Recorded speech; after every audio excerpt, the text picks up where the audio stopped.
Where is Will Riker? Is he alive? Me, Admiral? Oh, come on.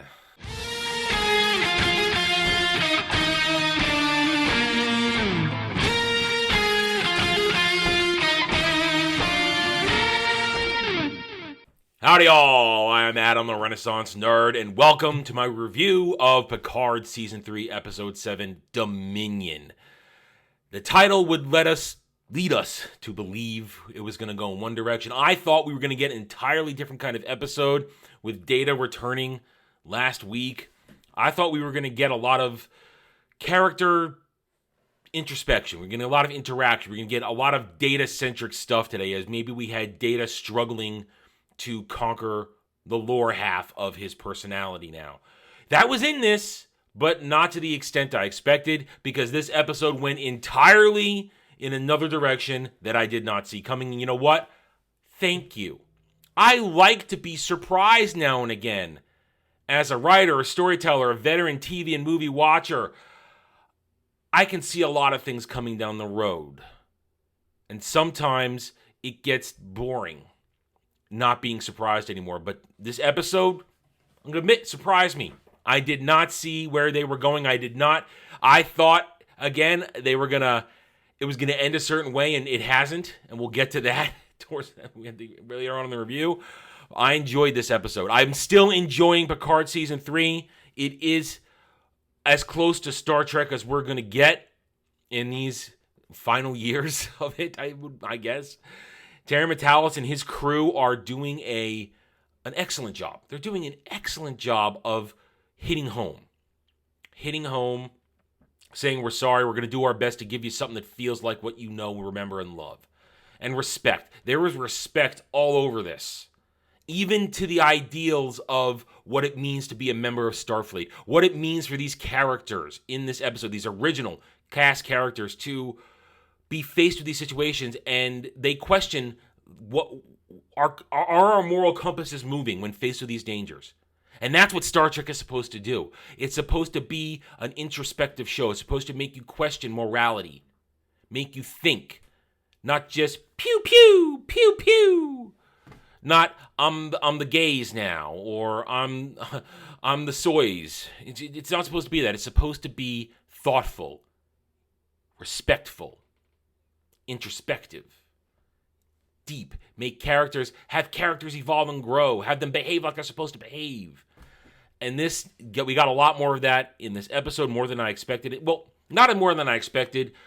It went in a direction I didn't expect it to, as I said. I don't want to spoil anything because we're not in the review proper yet, but it was great.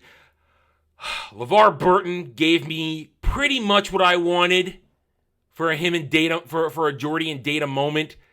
I thought it was going to come in a different way, but I got that scene I was hoping for from last week. We're going to get the beginnings of the answers to what is Jack Crusher. We're going to get answers to these changelings. We get that. And we get some good character development for characters that aren't original cast members, which is good. It means we care. We care at this point what's going on with Jack Crusher, with Sidney LaForge.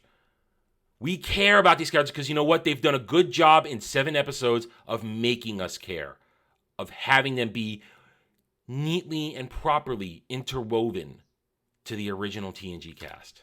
All right. I can't dodge around the content anymore. Let's get to this episode, Dominion. I'm no longer on the Enterprise. The Scimitar. That was many, many years ago. That would explain why you're so old. Lore. Oh, it's good. It's good. It's not what I expected for this episode, but it's good. We're going to get to it. We begin with the Titan floating in a scrapyard. Titan floating in a scrapyard. They get us right with the nostalgia memories right away. They get you right away. You already saw it. I already ruined it with the opener because I had to, because I wanted that emotional hit. You cut to Seven sitting in the captain's chair, talking with somebody. They're trying to find allies. They're trying to find help because they're desperate. The crew of the Titan, their back is up against the wall. Seven's talking, and within seconds, you hear a familiar voice, and it turns around, and there's Tuvok! Captain Tuvok! You're thinking, hey, Tuvok's gonna help them out. It's gonna be cool. I love it. No. At first, they think it's Tuvok. They're trying to trace voice patterns. It's not working. Seven thinks she gets him correctly. He answers one memory question right. But as she presses it, catches him in another lie. You're not my friend, Tuvok. He would have known that he was the one that helped stabilize my neural pathways. You are not Tuvok. Changeling grins, starts to basically monologue at them, and you're crushed. I was a little crushed. I was going, oh, it's Tuvok. It's going to be great. No, it's not Tuvok, you bastards. What they've been trying to do is they're trying to get intel on where's Riker. They're trying to get intel on who can help them. And they've hit this dead end now. It's a complete dead end. Picard realizes that they're all complaining. We got to shut this down. They're going to track us. Hurry up. Picard storms over. Where's Will Riker? Then it shapeshifts into a very diseased-looking Riker. You're not going to find him. He's going to be dead, and you're going to be dead. They cut it. It's done. It's over. Now, don't worry.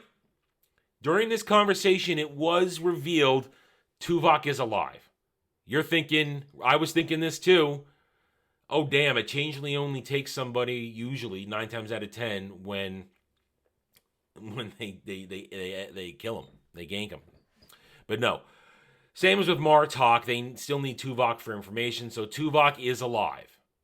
Good. Killing Tuvok off camera, that would have been a no-no, but Terry Metalls and his crew, they know not to do that, I think. They're out of options, though. They don't know where Riker is. Picard says, we're on our own. That's it. We're done. We can't risk this anymore. We're out. And that's just the prologue. That's setting the stage. And you got to wonder now. You got to wonder, will they get any more help? Will they get more help? I'm gonna posit that as we continue when the moments come along. This after we get the title clip, we're in the ready room. Geordi, Beverly, Jean-Luc, they're having a conversation, trying to figure out, what do we do now? Geordi's saying, I can't keep hiding us anymore. We're running out of places to hide. They're getting closer every time. Every time they link up, they're going to figure it out where we are eventually. We can't do this for much longer. So now, it's about looking for a way to stop the changelings. The perfect ability, their perfect mimicry right now is a giant problem. Who do we trust? Who do we go to? Can we maybe try again, find a way to get to Janeway? They decide, no, we still can't figure this out. And they've been hinting a lot of Janeway. Janeway's been referenced a whole lot in this series. I wonder if we're going to get a Kate Mulgrew cameo in the final episode. They keep talking about how she's heavily involved in Frontier Day. Maybe she's been secure enough, maybe not. I would like to think the good old Kathy, after all her adventures, would be smart enough, wise enough to keep herself well protected and has dodged a swap out. We may still get that at the end. I'd be okay with it. Fanboy and me be perfectly fine with it. I would love a good old-fashioned, all great members of all great crews show up at the last minute or are woven in properly to give us a good old total gang, Star Trek gang victory in the end. I'd be okay with that. They decide, they come to the conclusion, we cannot try again to find Janeway, even though we would really hope she could be on our side. Then Beverly says we could try a targeted attack against the changelings. And here's one of the main themes of this episode comes into play for the first time. The morality issue of these desperate moments. Is it affecting everybody's judgment? Is it affecting how they think and behave? Making them break their oaths, their ideals, the things they believe in, the things that are part of their core. Beverly says, I could maybe engineer a weapon right now. But if I do that, I'm breaking my oaths as doctor to target a specific species that is genocide. We came too close to that for the once in the Dominion War. Are we comfortable doing it again? And they have no real answer because their backs are up against the wall. As I said, they don't know what to do. But here comes Geordi. Geordi says, we need to think about the total problem here. They took Picard's body for a reason. And they begin to theorize that perhaps they wanted Jean-Luc's original DNA, and that's why they need Jack to complete it to make a passable DNA test. Jean-Luc says, I was supposed to be a Frontier Day. Maybe they needed to swap me out too, but they need Jack and my old DNA to create a passable scan so that everybody can believe it's really me. They don't know. That's their guess. I'm going to say no to that. We get a lot in this episode that says it's not about Jack's DNA. It's about Jack. And maybe technically a part of Picard. We're going to come back to that. When we think about it hard enough, the morality question is the big part of this. How far are you going to go? How much will you compromise your soul to get to victory? Is there a line you will or will not cross? And they talk about that all the time for the rest of this episode. That is the main theme in this episode. At this moment, though, they have no answers. They're still questioning that. Geordi says there is one person who can maybe shed some light on what they want with your body, and that's good old Data. Here comes Data. Jean-Luc and Geordi go to this engineering, I guess it's an engineering bay on the Titan. LaForge's daughter number 2, whose name I still haven't caught, is there messing around with Data. It's revealed Geordi and LaForge's daughter number 2 have been trying to make heads or tails of this new body that Data is a part of and the complicated personality matrix that makes up the new positronic brain, which is one part Data, one part Lore, one part Lal, and one part this Sung guy I've never heard of until this point. This Sung relative I've never heard of. I guess they made him up in Curseman Trek and whatever. Geordi tries to explain it, says, we can't, I'm going to have to show you. Before I do that, though, he explains, here's a shot of the positronic brain. There's Data and there's Lore. What I'm theorizing, this is Geordi, what I'm theorizing is that when this was created, they were questioning, why is Lore in here to begin with? He should have been dead, gone. No, he's just been archived, saved for later. Lore is too dangerous. Why would they do this? They theorize it was done because of Lore's more experience with emotion, this and that he reached certain emotional heights, levels that Data hadn't yet. His experiences combined with Data's experience would get Data to that final leap to answer the centuries-old Sun hypothesis of what will it take to transition from artificial intelligence to humanity. And Lore and Data together might be the answer. That's another theory, another theme we're probably going to come back to when we get more Data time, because we don't get a lot of Data time, not as much as I wanted the episode. We still got 3 episodes to go. We could get a whole lot more of that. We'll probably come back to that next episode, if not then number 9, because 10's all going to be about climax. They have to turn on Lore, though. Data Lore. They got to turn them on right away. You saw it on my transition clip. Data is still rebooting back to the last time he saw everybody during the scimitar incident, during Nemesis, which, frankly, I'd take as canon more than anything of Curseman Trek. Data's there for a moment. And then, boom, right as they're asking him, Data, what did the changeling want? Here comes Lore. Boom, Lore taunts him. I cannot really convey the intricacy of this dialogue, of this whole scene, without you watching. All I will say is that it's TNG goodness. It's Lore goodness. It's Data goodness. It's everybody's emotions wrapped up into the fact that they have Data again. They cannot risk losing Data again. Data at one point starts going, Captain, help me, Captain, help me, Captain, help me, and they shut him off because Lore keeps interfering every time, making it painful. An emotional admittance by Jean-Luc and Geordi. We cannot watch Data die again. Geordi even says, I can't, if I watch him die again, I don't think I can recover this time. And you're really going to see it later on. LeVar Burton gives a, it's good. The performance he gives is great. They can't do it. So they're going to shut him down. Geordi and Second LaForge's daughter are going to keep working on it. There's payoff for this in this episode. That whole conversation, we cannot watch him die again, payoff. And we love payoff. It's good writing. It's good connection. It's great character work. It's just old school character work, what we get here for the rest of this episode with Geordi and Data. Now, however, we're going to cut to the Shrike. Vadic's getting a verbal beatdown by her boss, which is a surprise. We're going to learn that she's not the one in charge. That's a very big surprise when we learn, we get her origins in this one. We get her origins, and it's going to say, why isn't she the boss? Whoever is the boss on the other side of this pseudo-great link that she's able to tap into, it's an individual. When I theorized way back when we first saw this weird communication that perhaps it was a great link she's communicating with. No. This individual says, do not fail me. Don't fail me. And again, behaves cruelly to her.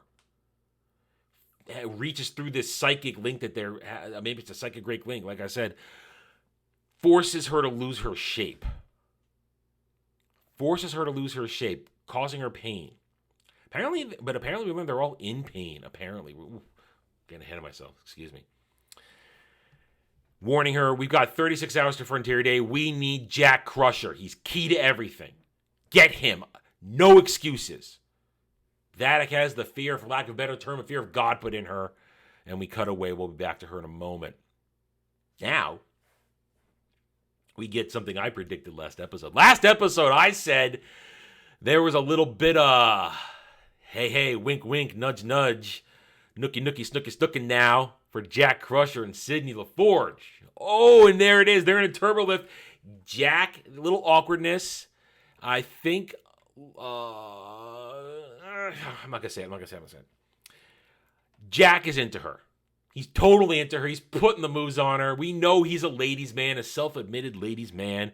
Geordi last episode said, stay away from my daughter. So you knew it was going to happen. Put the moves on. Here's the kicker, though. Here's the kicker.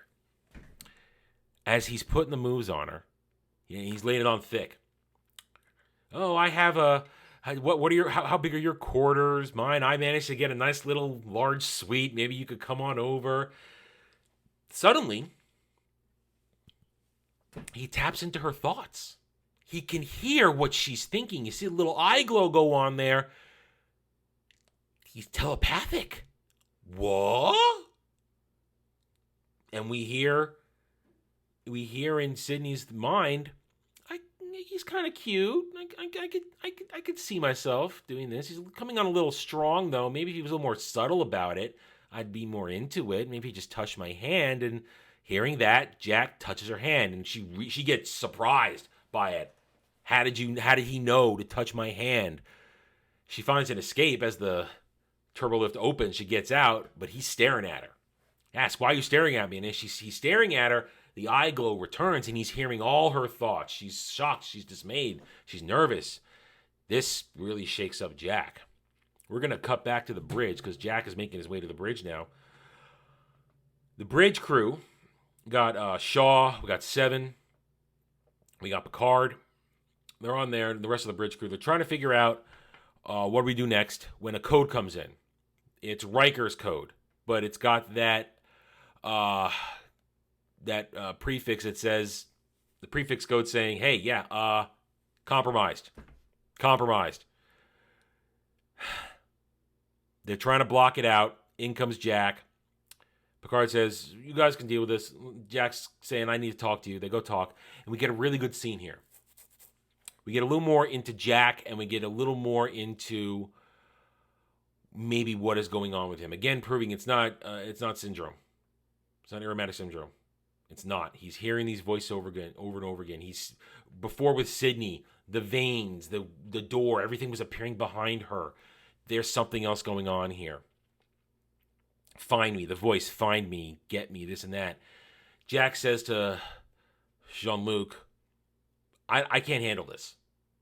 I'm a loner. I've always felt different from everybody. I don't like the fact that Riker has been sacrificed to me, that this whole crew is being sacrificed to me, everything is sacrificed to me. I should just give myself up.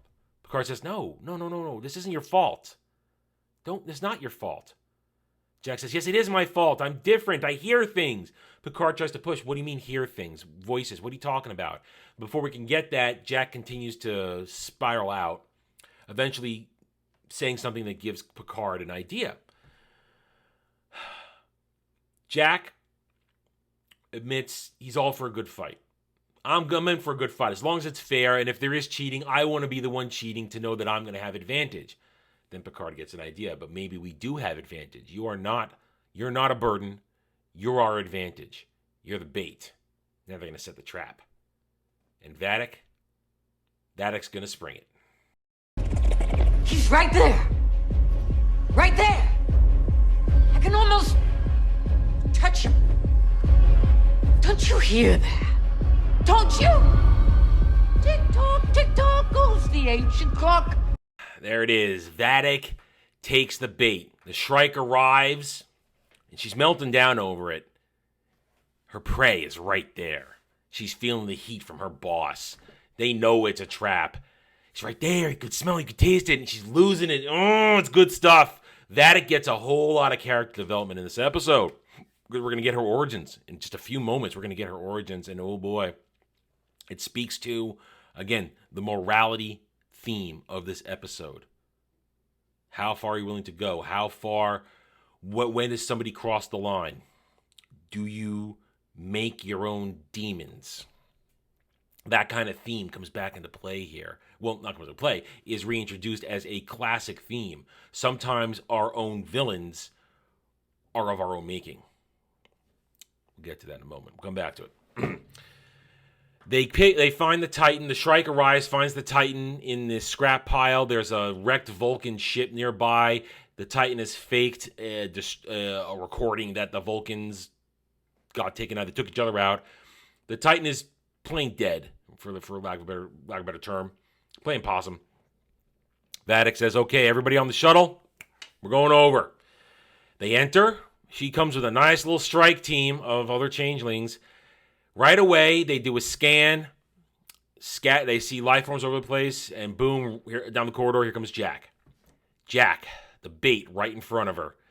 Jack tries to get a little bit of information out of her. She says, it'll be much easier to show you. Just come with me. I'll tell you everything you want to know about yourself. Jack, nope.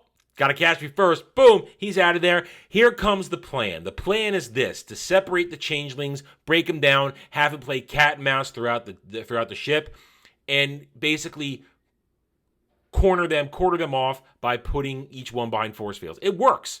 It works. The plan is successful. Between Jack and Sydney and everybody else on the ship, they managed to get each of the changeling squads, including Vadic. Vadic gets isolated by herself behind force fields, security force fields. There's a problem, though. There's a problem. They want to transport everybody out. They want to transport everybody out, put them in different places, but they can't. Why?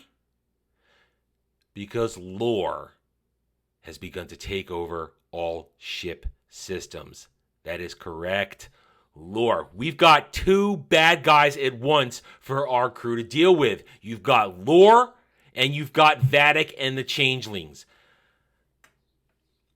Sydney and Jack lore takes over, traps Sydney and Jack within a force field with changelings on the other side. Cutting everybody else cut off here and there. Got a problem. Meanwhile, communications are being cut off. They don't know what's going on across the ship. Picard and Beverly are in sickbay. They've got Vadic. And Beverly begins. And now here's where Beverly's the chief engine of the morality decision here, of the bending of the will. She's the one that brought it up, and she's the one we're going to sort of carry it through here for the rest of the episode. She comes out of the shadows as bad cop.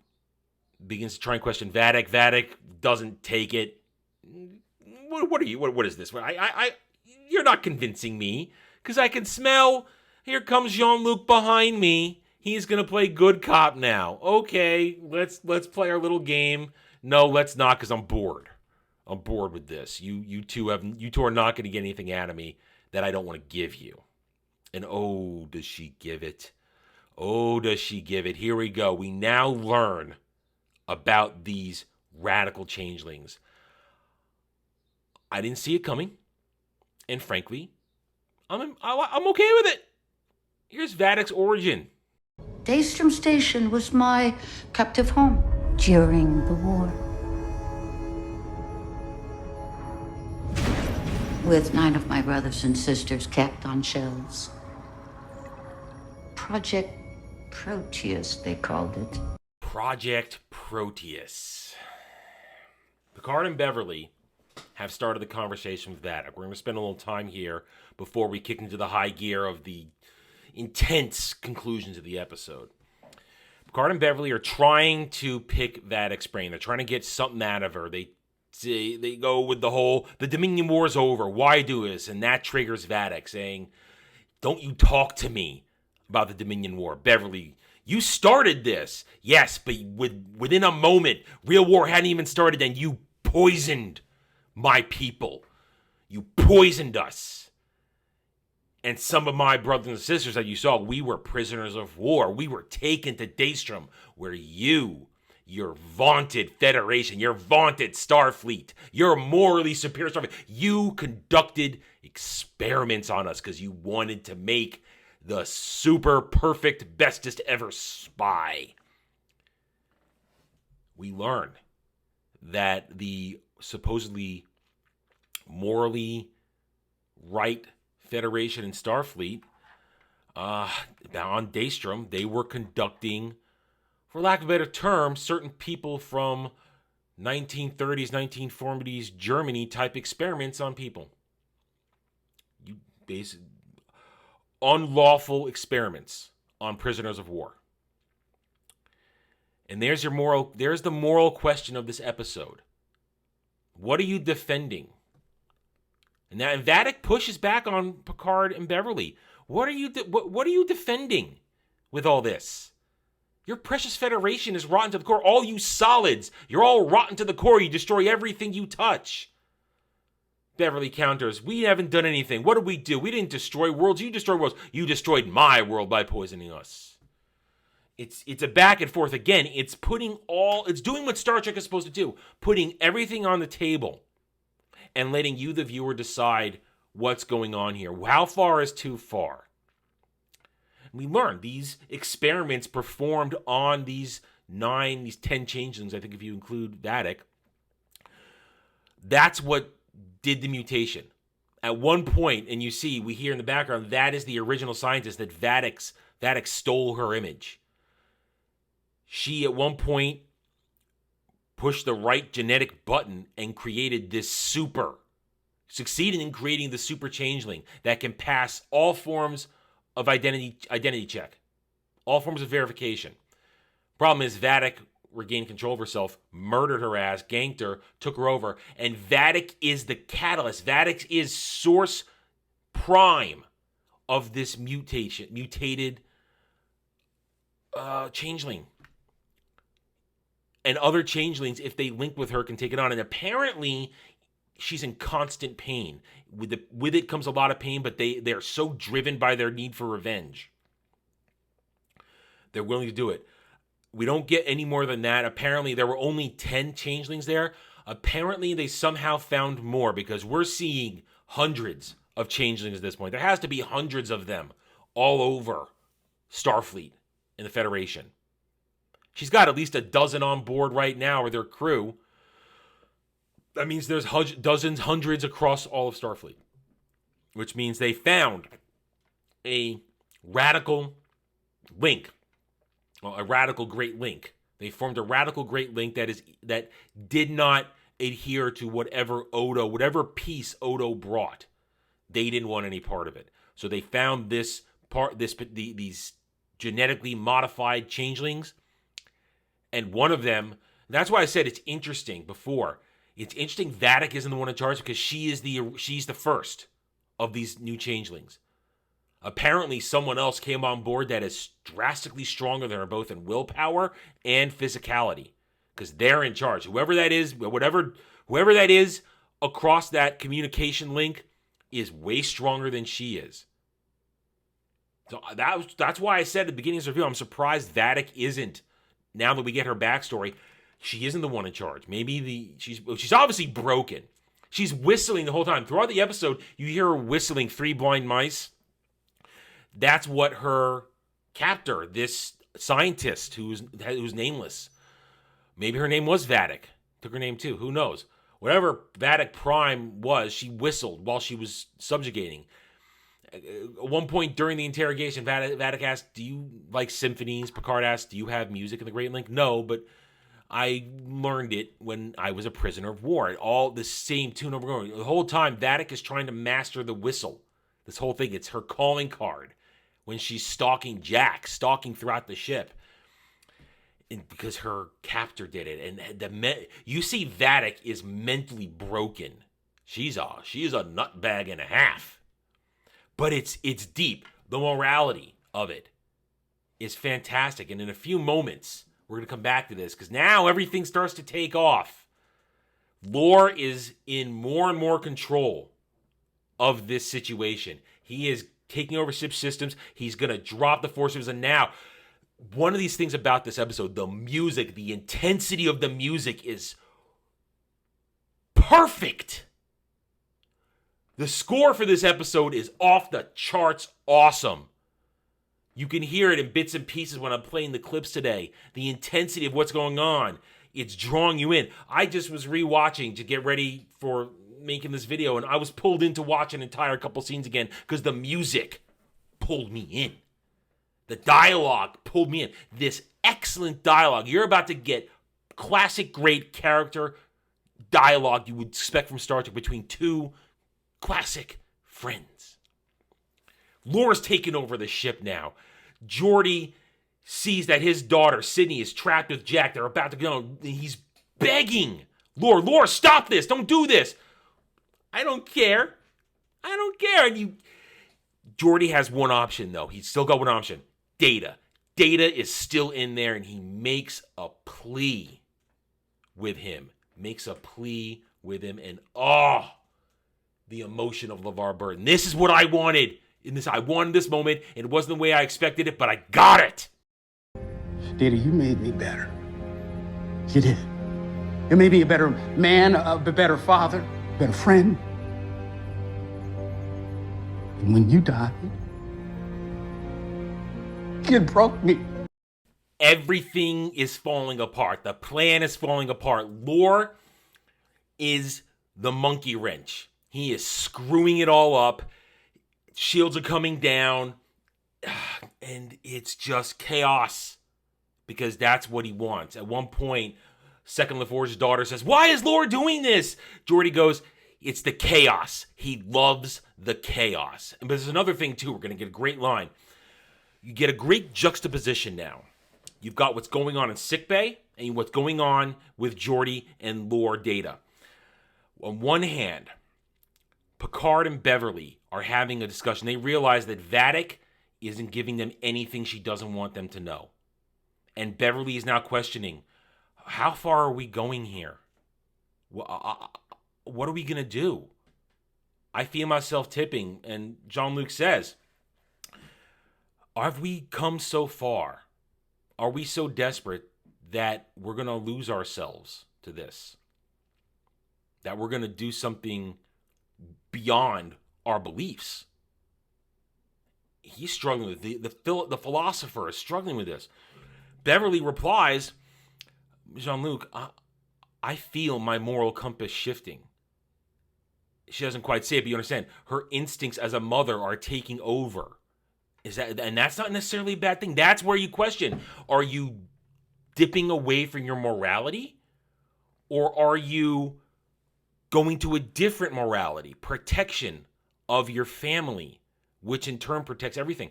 How far are you willing to go to protect those you love? Protect everything you love, everything you've built for your life, your career, your aspirations. And during this conversation, Beverly and Picard come to realize, Beverly says, the moment we're there, Jean-Luc. The moment we brought Vadic onto this ship, we brought death on here. We have to do this. And they both raise their phasers and are ready to gank her as soon as the force fields come down. Because the force fields are coming down because Lore is breaking it all down. He brings down the force fields that are protecting Jack and Sydney from the changelings, and a fight ensues, and then separates Jack and Sydney from each other so they can't help each other. And Geordi's flipping out. He's watching his daughter possibly be killed. And he's begging Lore, stop this, stop this. Lore's just laughing. He goes, Lore, why are you doing this? He says, survival. Human nature, pal. He says that. It's human nature, pal. I want what you want for your daughter, for yourself, for your crew, what the changelings want. All I want is survival. Because Lore realizes he won't survive this if they have their way. And then Geordi pleads with Data a couple of times. And he gives that's part of the speech he gives there that I showed you. Data, I know you're in there. I know you're listening. I need your help. You are the only one who can help us. You were my best friend, and watching you die broke me. But then your memory, the memory of what you stood for, the memory of our friendship rebuilt me. Made me a better man, allowed me to be the father that I should be, and the husband I should be, the friend I should be. And I am not going to lose you again. I am not going to lose my family because you're here. You can help us, Data. And it's calling back to the greatness of TNG. How many times in TNG did Data save the day? How many times? Data is there. Lore resists for a while. He resists for a while. Data's fighting, but meanwhile, a fantastic moment happens. Two things happen. The force fields all come down, but the one that stays up, keeping Jack and Sydney separated. First, Vadic escapes. Picard and Beverly, they try to gank her. She gets away. But now, Jack. Again, this is not Irumodic syndrome. And at one point, I'm going to get to it in a second. They're going to do an analysis of stuff. It's going to be, I forget where it was said. And there was an analysis during some point. They captured some data thing that perhaps it was inconclusive, that perhaps what Picard has is not Irumodic syndrome. I told you. Anyway, here's this incredible part, though. Jack and Sydney are separated by force field. They are being attacked by the changelings that were going after them. Jack manages to scramble free while getting tossed around, grabs his phaser, ganks the one he's up against. But Sydney, this thing outweighs her by 200 pounds, and she's struggling. It grabs her in a vicious move, pushes her up against a security force field. I whinged when I saw that. I was going, ooh. She's on the ground. And then Jack hears, they lock eyes. Jack's eyes glow. He hears her thoughts. She says, Jack, help me. What do I do? Then her eyes glow. He makes a link with her. And suddenly, he's able to control her. Or at the very least, give her commands, and she does them.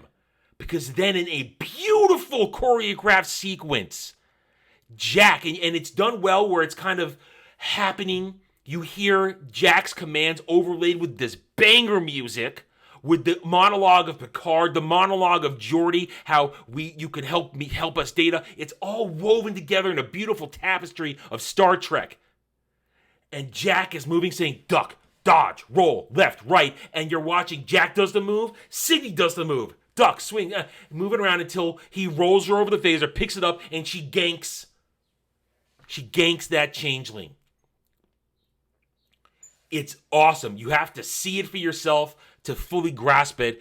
I'm jumping around like a fanboy here, gesticulating wildly, but you have to understand this was beautiful. The music, everything. And the music is what ties it all together with the dialogue and the action sequence. And as I said, you don't even hear Jack loudly shouting things. It's a subtle left, right, dodge, roll, grab a gun, shoot. It's perfectly done. You will enjoy it when you see it if you have not. I guarantee, 100% guaranteed to you.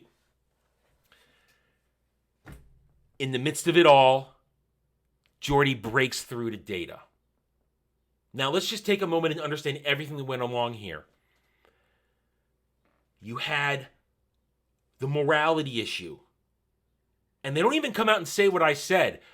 Are they breaking their morality, or are they choosing a different morality that's along the same lines? In terms, it's not wrong. Again, we decide.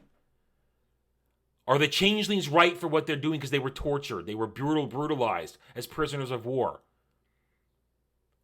Are Picard and Beverly right to choose to gank Vadic when she breaks out, to try and gank her? Because they're now protecting their child, protecting their society. Yes, there was a darkness in there, but it's not, the darkness hasn't ruined it all. We know this. We've seen enough of the Federation to know that the darkness that it sometimes harbors doesn't ruin the whole thing. And at the same time, what is humanity? Lore. Saying, I want to be human too. I'm seeking what all humans want. I want that survival. I want to live. And you don't have a right to take it from me. And therefore, the enemy of my enemy. And he goes, well, you know the rest of it. The enemy of my enemy is my friend. But then Data wins out. Geordi's plea, friendship, the theme of friendship comes through. The bond that they share. Data wins out, and he then goes, Geordi, I'm here. I'll do what I can. I am here. He says, I am. Not I am. The Data, no contractions thing is still in charge. I am here. I'm here. I am here. I'll do what I can. And Data brings down the force fields. Jack and Sydney come together, but Sydney's now wary of Jack because she realizes he was in her head. Jack, trust me. It's me. Gotta trust me. Here comes Vadic. You hear the whistling and more changelings. They gotta run. They get out of there. And here comes the chaos. Everything is falling apart because of they may have gotten rid of Lore now, or at least Data has control of the body. But the damage that Lore inflicted has been done. The changelings are loose. The crew tries to get a handle on things because now they can track in. Picard and Beverly, now we got pockets of freedom on the ship. Picard and Beverly are in sickbay.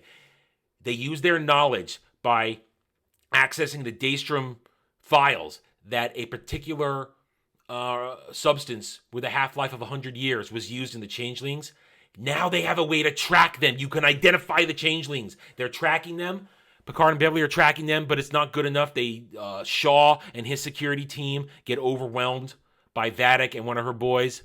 They get tricked. Shaw's in control, but he doesn't realize the one he shot isn't dead, and then Vadic is hiding in the turbolift. They get him. The bridge gets taken over. Some people die. Seven is now trapped. It's done. It's over. Vadic has the ship. And does a speech. I am here. I am Vadic, captain of the USS Titan, and Jack, you will now come to me, and I'm going to tell you who you really are. I want episode 8 now! I am Vadic. Captain of the USS Titan. Well, where do we go from here? 3 episodes left. Our heroes are trapped on their own ship. The villains are all around. But there's hope. There is hope. Obviously, no Worf. Mentioned earlier in the episode, Worf and Raffi were off checking something. They were on their way back. This is all the setup for a very cool thing. I'm going to make a prediction here. Worf and Raffi are going to come back. They're going to see the situation. They're going to board the Shrike. And they're going to rescue Riker and Deanna, if Deanna is on board the Shrike. And they're going to take over the Shrike. That's my prediction. Meanwhile, on Titan, you've got pockets of resistance still. Yes, the bridge is under Vadic's control. But Data is back.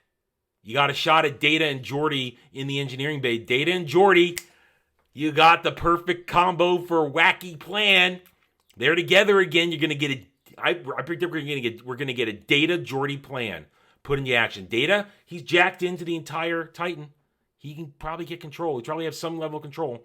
So Data, Geordi are together.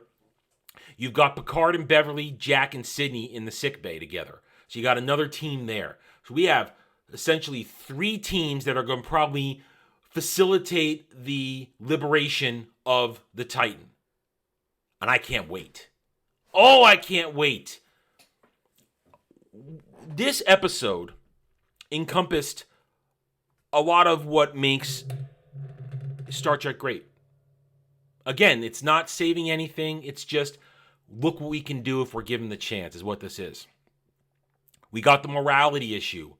Prisoner of war, experimentation. How far is too far when trying to do the right thing? Are we doing the right thing? Why are we doing this? What are we saving?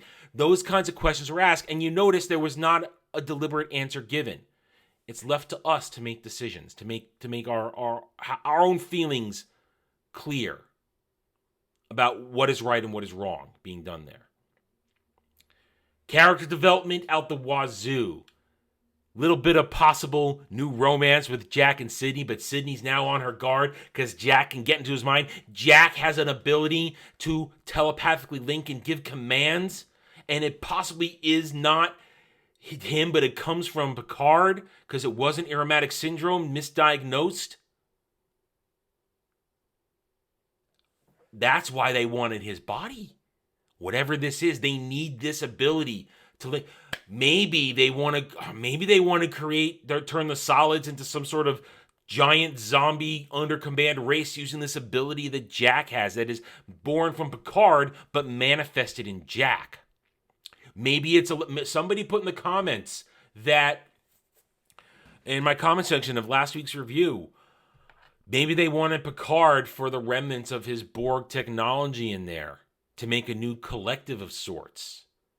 Maybe this is some sort of evolution of Borg nanotechnology becoming something different in Picard and genetically mutating in Jack, and they want to use that to take over the Federation. Either way, here we are. 3 episodes to go, and I can't wait. I'm having fun. I look forward to Thursdays. Fascinating development in my life. I look forward to a day to watch a show again that isn't an anime. All right, guys. I hope you enjoyed this review. If you did, hit that like button. If you're new here, check out the channel, subscribe. I invite you to enjoy it. I want to earn your support using facts and logic, because facts and logic don't care about whiny fifis. And I will see you next week with episode 8. Until then, take it easy. Thanks for watching, everybody. If you'd like to reach out to me, please email me at theranernerd@gmail.com for all channel business purposes. I am on Twitter now, mostly for promotion and sharing of videos, maybe a little shit stirring here and there, who knows, @theranernerd. You can also find me at the Geeks and Gamers forums under @ROAS, and you can see me on Rumble and Odyssey under the Renaissance Nerd. Thanks again for watching. Take it easy.